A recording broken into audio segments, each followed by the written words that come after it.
Bueno, en primer lugar, quería comentarles que debido a los efectos del coronavirus, hoy día se han conocido datos sobre desempleo.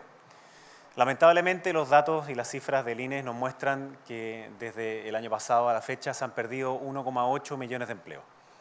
Y esto es parte de las consecuencias negativas que tiene la pandemia, que afecta lamentablemente además a las personas más vulnerables del país. Y por lo mismo es que el presidente ha presentado este plan de paso a paso Chile se recupera. En los próximos días quiero anunciar que el presidente dará detalles sobre este plan, que no solamente tiene que ver con empleo, sino que también con una recuperación completa de la economía. Pero la única manera en la cual esta funcione es también haciéndolo en conjunto con el plan Paso a Paso Chile nos cuidamos, es decir, cómo salimos juntos de la pandemia y cómo comenzamos juntos la recuperación económica. Y en el plan que el presidente va a presentar, el foco va a estar puesto en cómo recuperamos ese 1,8 millones de empleos que han sido perdidos. Porque ya lo ha dicho el presidente muchas veces, no hay mejor política social que nuevamente volver a tener esos empleos que sean empleos de calidad. En este plan que se van a presentar, ustedes ya lo han escuchado en la cuenta pública y a partir de ministros sectoriales, van a venir planes de obras, van a venir apoyo a las pymes, simplificación de trámites. Yo no quiero entrar en mayores detalles, dado que el presidente va a ser quien va a especificar exactamente de qué se trata esto. Algunas de estas tienen que ver con economía, otras tienen que ver con hacienda, con trabajo, con subsidios al empleo, con obras a lo largo de todo el país. Pero como digo, lo esencial es que nosotros tenemos que salir juntos de la pandemia para luego comenzar juntos la recuperación y especialmente concentrarnos en la recuperación de ese 1,8 millones de empleos que han sido perdidos. Buenas, ministro. ¿Qué tal? Hola. Quería preguntarle cómo ve el gobierno esta resolución de la Corte Suprema que rechaza este recurso de amparo interpuesto por la defensa del machi Celestino Córdoba y también cómo ven el escenario de ahora en adelante considerando que el machi ha dicho que está la posibilidad de que inicie hoy una huelga seca incluso. En esto nosotros hemos sido muy enfáticos, nosotros respetamos los fallos de los tribunales. Aquí había una materia que no le correspondía al gobierno, sino que a los tribunales. Y el tribunal ha sido muy claro, muy enfático en un fallo contundente, en donde se establece que el convenio 169 no tiene una aplicación absoluta, porque si no se podría caer en un absurdo que ellos mismos lo plantean como tal. Pero también quiero ser súper claro, a nosotros nos preocupa la huelga de hambre. Nosotros tenemos como principio fundamental que vamos a defender la vida siempre. Y por ello es que hemos presentado los recursos para defender esa vida, inclusive aquellas personas que están en huelga de hambre, si es que eso obviamente empeora y pone en riesgo su vida, nosotros hemos presentado esos recursos porque queremos defender la vida siempre. Pero también tenemos una limitación, y es la limitación del Estado de Derecho y la igualdad ante la ley.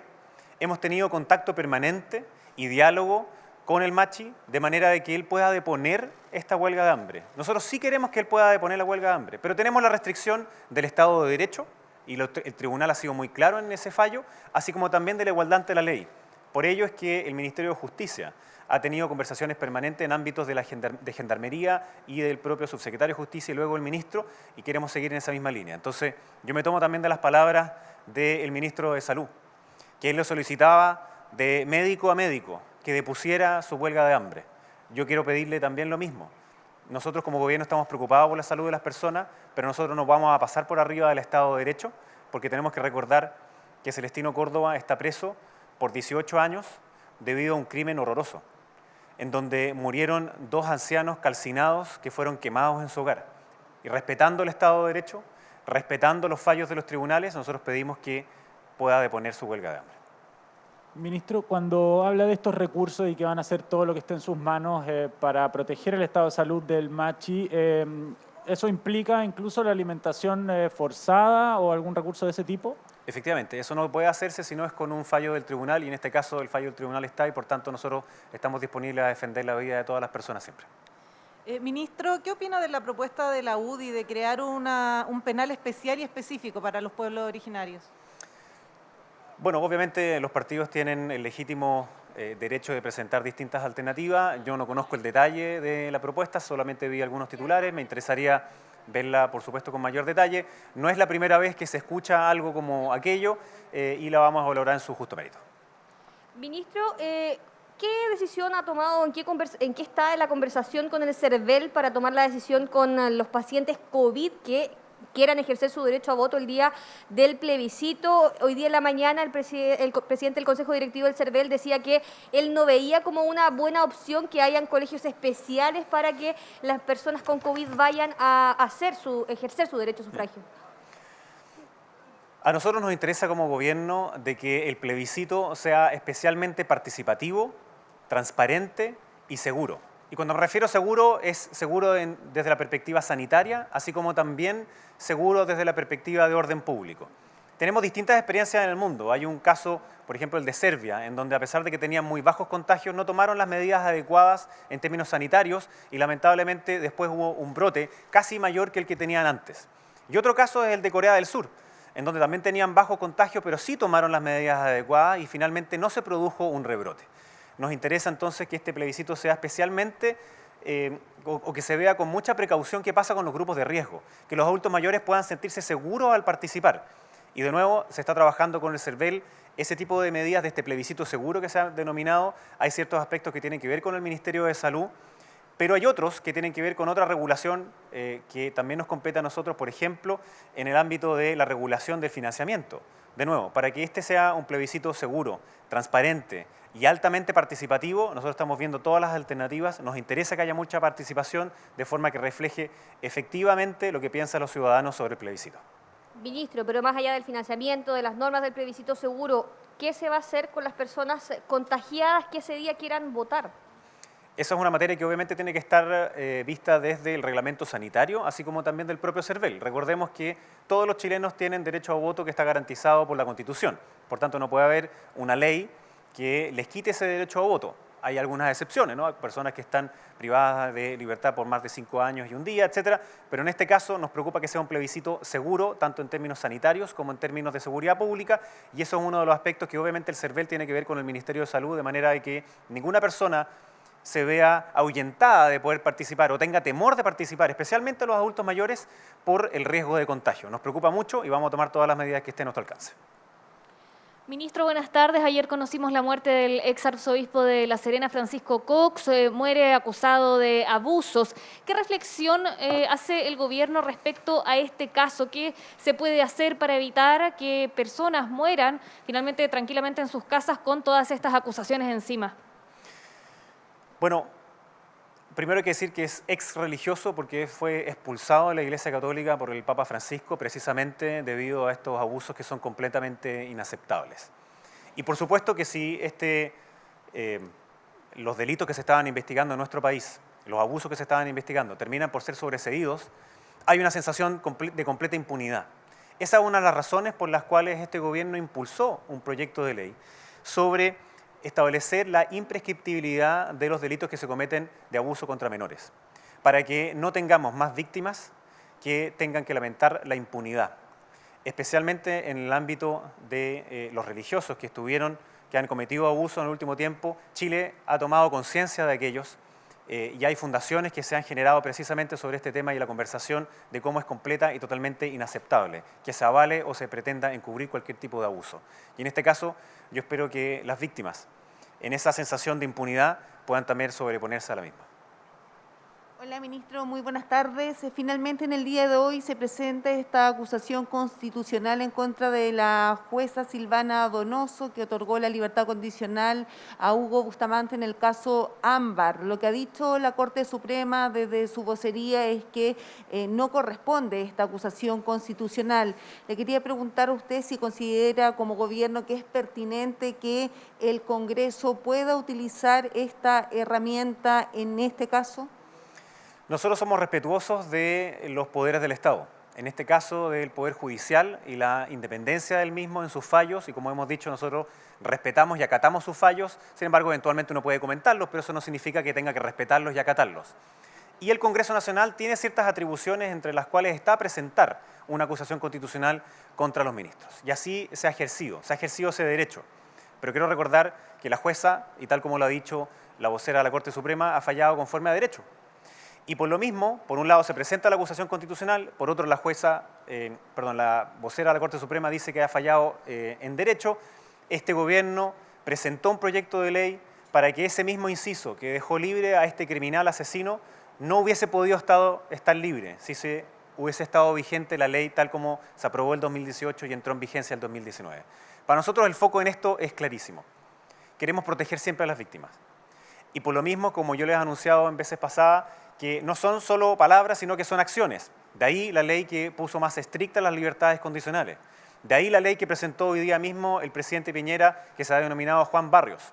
De ahí la ley que también le hemos puesto urgencia para que quienes cometen ofensas sexuales sepan que no van a tener rebajas de condenas, así como también una revisión más profunda a nuestro Código Penal, a nuestro Código Procesal Penal, y nuestro Código de Ejecución de Penas, de manera de sacar todas aquellas partes que son excesivamente garantistas, donde las víctimas vayan primero y no sean los victimarios los que se sientan que están por encima de las víctimas.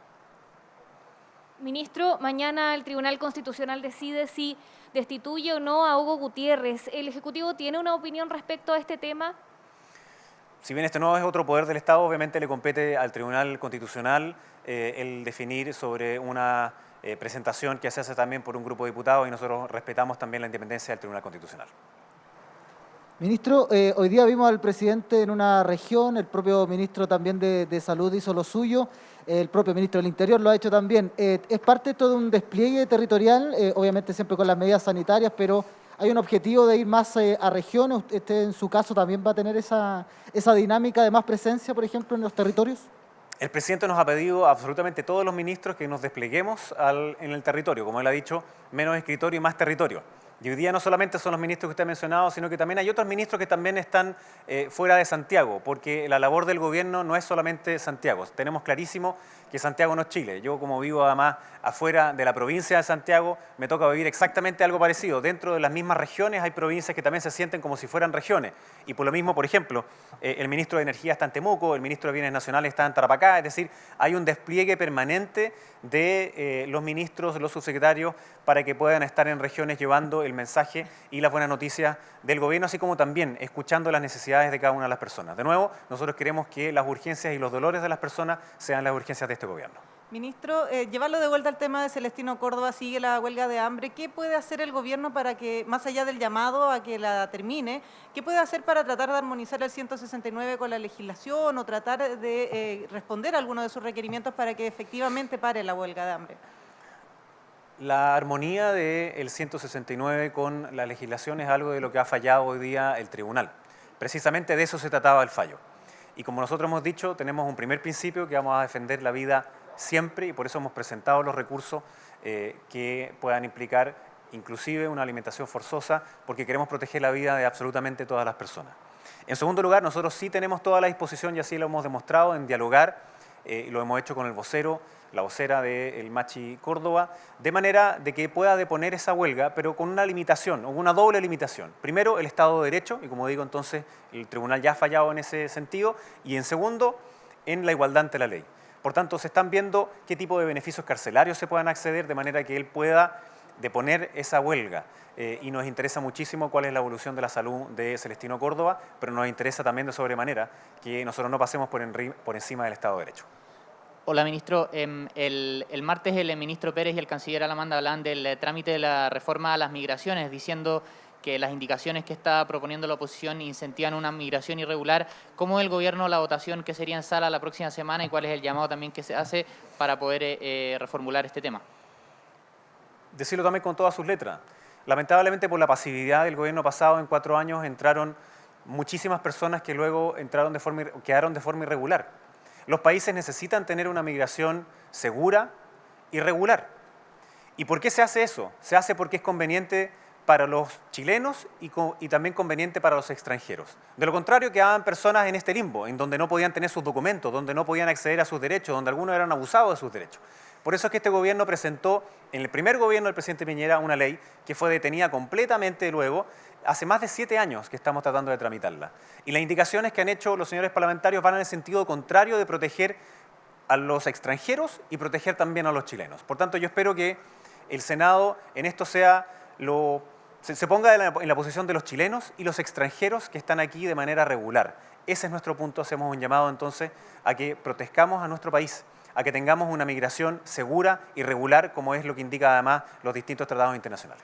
Ministro, y en torno, agarrándome también de esta tramitación, la oposición nos gustó mucho el tono que ocupó el gobierno y hoy día también el presidente en la presentación de la ley, Juan Barrios, le hacía también un emplazamiento al Congreso a tramitarla con rapidez. En ese sentido, desde el cambio de gabinete, ¿cómo han ido evolucionando las relaciones con la oposición? El ministro de las Express decía que iba a tener reuniones también con ellos. ¿Cómo va evolucionando esta relación con la oposición después del cambio de gabinete? Nosotros necesitamos de absolutamente todos para salir bien de la pandemia y empezar bien el proceso de recuperación. Y en eso sí nos interesa abrir puentes de diálogo y caminos con ellos de manera de encontrarnos. Porque si finalmente la política se polariza más, se divide más, quienes pierden son los ciudadanos comunes y corrientes. Entonces, por supuesto que sí, nos interesa establecer un buen diálogo con esa oposición moderada que muchas veces ha estado más silente, e inclusive con esa oposición que ha sido mucho más dura con nosotros, que nos ha pegado muchos portazos al diálogo, que no ha cumplido los acuerdos. Nos interesa generar con todos ellos la posibilidad de generar acuerdos por el bien del país. Como he dicho también, el presidente va a presentar una serie de iniciativas que tienen que ver con la recuperación del país, algunas de las cuales son materias de ley. Así que pedirle al Congreso que tramite con mucha rigurosidad, pero también con mucha velocidad, porque las urgencias de las personas tienen que también ser nuestras urgencias. Muchas gracias.